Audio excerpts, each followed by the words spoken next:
Hi everyone, Anna Wheaton here from Nudge Nudge Ink Ink. This week I'm popping on to show you a shaker card. This is using the Garden Meadows bundle, and these amazing, I love these, Iridescent Shaker Circles. They're nice and flat and they're very light, and they were just perfect because they're iridescent. They pick up all sorts of colours from the picture that they are with, rather than being the wrong colour, for example, and only going with certain colours. And they're lots of little flat rings. I noticed just, oh no, it's slid away. Oh, here, there's just the littlest, I think that's like a core of a stack of rings. This is them. They're in the annual catalogue. And you can see you've just got a container full of them, picking up the light and picking up other colours. So to make this card, I've gone quite big. It's a large square card. The reason being, if you were to hold this to a normal metric size card, you can see that it's quite closed in, especially if you added a layer there. So I didn't plan ahead for this. Here's a card.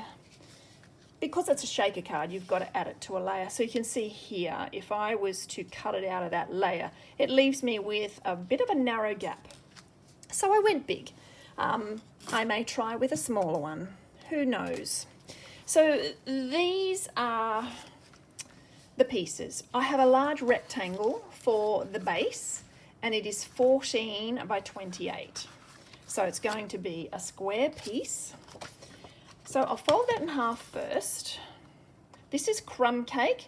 I just went for Crumb Cake because I sort of thought it was like a wall. And then this piece is the layer, 13.5 by 13.5. Now what we're going to do with the layer is we're going to use the arch from the Garden Meadows and just place it in the middle. So this arch, down the middle there, you can see there's a line. That's the cutting line. So either side of it leaves this design with just a row of short lines. We're going to cut first and then emboss. So I'll bring in my Stamp, Cut and Emboss machine, and we're using, oh actually I've got a mix up here. I've got a platform from a Sizzix, but that's all right. We're using the main platform and then the small layer, and then we put on our clear plate and then one on top. I've been treating myself to a new plate and thrown out some of the old ones. When I say treated myself, it's funny, I claim them in host rewards, Stampin' rewards, and then I just put them away. Oh, I've actually cut that over to one side. That's okay. All right, pop that out. So this is what I want, this frame, and this I can put aside for something else. Now my frame I'm going to put into the exposed brick embossing folder. This is a 3D embossing folder, so you can see it's part brick and part cement or something. It's like an old wall. I love it. And it's 3D, which means we get lovely detail with it. So this time with an embossing folder, we just take the main platform. Oh, and again, that's a big shot one. I didn't do that very well, did I? Main platform, and then our 3D plate on top. So that gives us the right thickness to roll it through. And I'll show you what comes out the other side. Is that. Now you can see, now that I've cut all that away, how at the top and bottom we actually don't have a great deal of room for our adhesive strips, which is what we need for our window frame. All right, so it is actually, this is shorter than a normal card we would make in Australia, but because it's square, I've brought it down a little bit. Okay, now I'm going to flip that over, and here's the trick people get caught with. They go, right, I'll add my adhesive strips, but what you want to do is you need to create your window. So we need to close that off from the outside world with an acetate sheet or a window sheet. So this is 13.5 by 10. 13.5 by 10. And we get our tear and tape, which you can literally tear.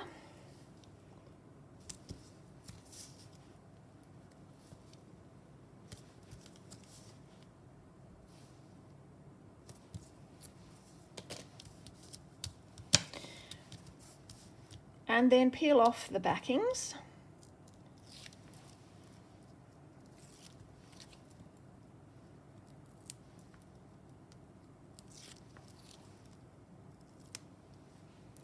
Like so, and then add your window. Now, some people use Tombow for this, which just takes a little bit longer because you've got to allow the Tombow to settle, and of course it's not going to soak into an acetate sheet straight away. So it just takes a bit longer. Then you grab your adhesive strips. So these come in a pack of several sheets. They are strips that you can just peel off. Now, they peel off the backing, and then they have a peel off at the top, and their profile is square.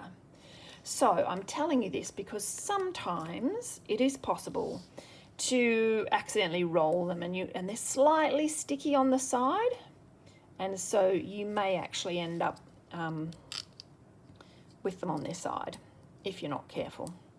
The great thing about them is that you can curve them. So just peel some off. Now, hang on. I'm just going to, oh no, I'm not. Clearly I'm not. I was going to peel that off and start again. You must make sure, especially with these little discs, because they're so tiny, that you have no gaps whatsoever. And as I add this, I don't want it to be right on the edge of the window because it will show. I see I was going to cut that, just I don't know why, but you can bend it round corners and bend it round the top of the arch like so. When you use it, you can also use these tops and sides.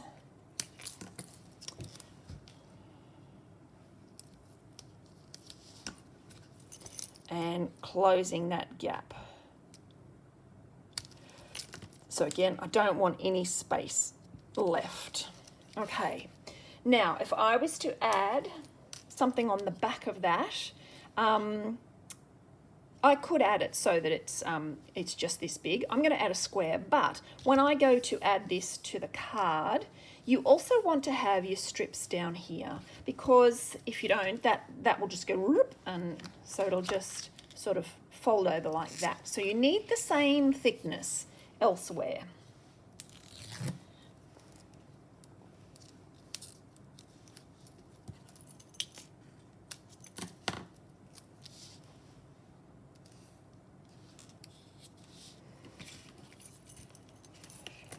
I can use that little bit.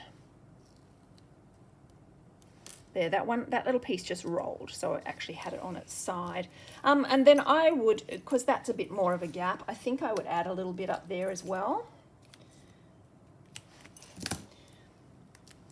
Just so that doesn't get sort of scoopy. Okay, so now that is ready. That is a good way to add your shaker pieces. You're going to put them on the window, and then you're going to close up that gap. So what I've got is a piece of this beautiful coordinating DSP, which is also called Meandering Meadows, and I've cut it down to 13 by 13 instead of 15 by 15. And what I did too, I cut a little bit off top, bottom, and sides so that I didn't sort of shift the focus over by cutting just off two sides.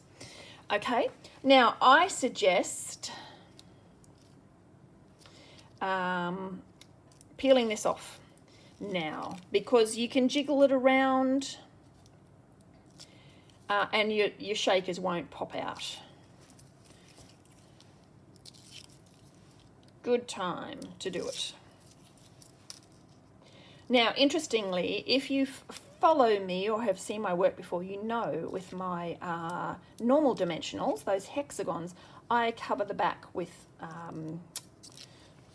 highlighter pen so that I can see what I've peeled off and what I haven't, but the surface of these is not the same. It tends to bead and it just sits there and then rubs off on your fingers. So I don't do it. I would if I could, but I can't. All right, here's my window, my sticky window. I'm doing well so far to not lose track of what I need. So I'm going to add my shaker beads, discs. That's probably about 1/4 of a pack. So I've already made 2 cards. So that would make sense. I've probably got another card of this size left in this. All right, and then I want to add this. Now, I have deliberately cut this a little bit smaller than this square because that allows me, doesn't matter too much if I'm not perfectly square on, because there's nothing to show over the edges as long as I'm pretty straight, okay? Now, I've put that on. Now, this is really important. Make sure you press it down and you especially run your finger around that frame, because it's surprising. If you just lifted it up, you would find that some of them sort of just sneak in and get stuck in that adhesive panel. So there we have it, nice and shaky. I just love them. Okay, I can now stick that to my card. I'm just pressing lightly there with my seal so as not to really squish it. Turn that over, make sure I've got it the right way. And then remember, this is just slightly smaller. So I'm going to have about a 2.5 mil border here.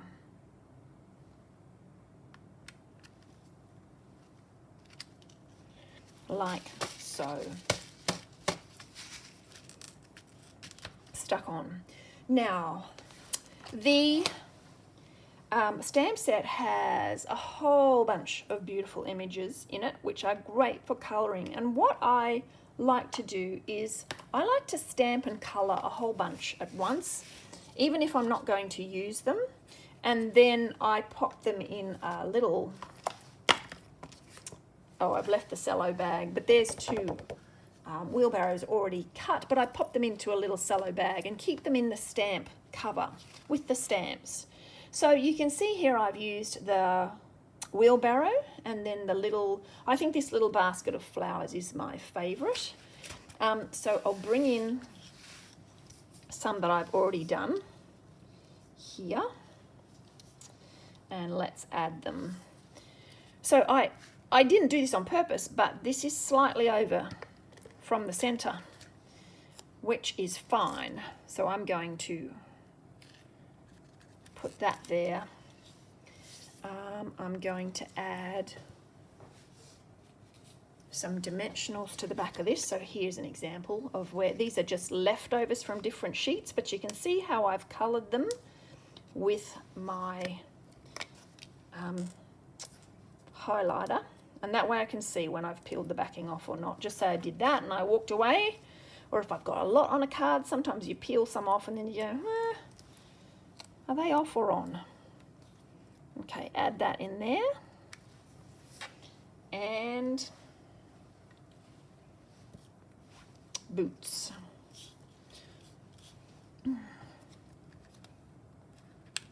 Let's see.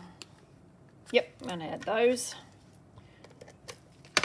So if I've got a few things to play with, oh, I haven't coloured the little buckle on the boot. I'll have to add that later, like so.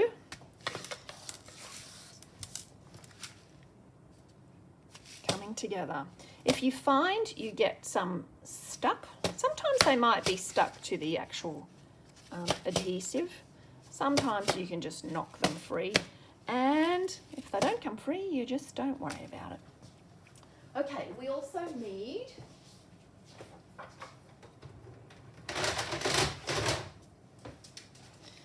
now this is an unconventional size card as far as envelopes go, so I will just be making an envelope out of some DSP for this.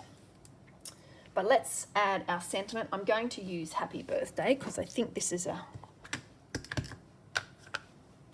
good card for that. Now, always hard to do this because I have an iPad right in the way. Oh, I got it straight.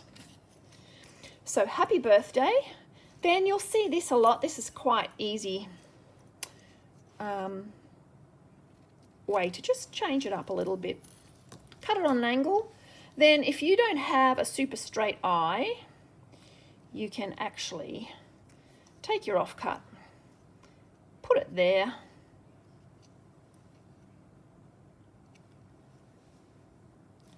and then cut along that angle, and they'll be parallel. That's pretty cool. Now there are also some very beautiful embellishments in this suite. Some little swallows. I have them, but I don't know where I've put them. If I find them, I will add them, but for now, I have to go without. Then there's these cute little, I'll just bring the images back in. See, there's this cute little, I was going to say knife and fork, spade and fork, gardening fork. This is cute too, this little collection of flowers. The wheelbarrow, of course, some little quails. But we'll go with just that little fork, and we will get a mini glue dot. Okay, what I can do here is grab my Take Your Pick tool. I'm going to swap to my pointy end and roll that up, because we don't want it sticking out. So that's one thing you can do. This is too narrow. The other thing people do is they grab their scissors and they just cut one in half. Now, sometimes it will stick to your scissors, but there I have, oh, there I have, did I just do that off camera? There I have a half. So I cut it in half on the reel, and I can add that. You could also use liquid glue. All right, so there you have it. A shaker card. There's 3 different scenes. Same, but different. With these beautiful iridescent discs. The other thing that you can keep in mind with these adhesive sheets is, and with dimensionals, you can always stack them. If you want to have a thicker window, you can stack them one on top of another to give yourself more depth. So there you go. Shaker cards using the iridescent discs and the Garden Meadow bundle and the Meandering Meadow papers. If you like this video, can you please give it a thumbs up, and I'd love you to subscribe, and I'd love a comment or two if you're willing to leave one. Thank you for your time. I hope I have inspired you. Bye.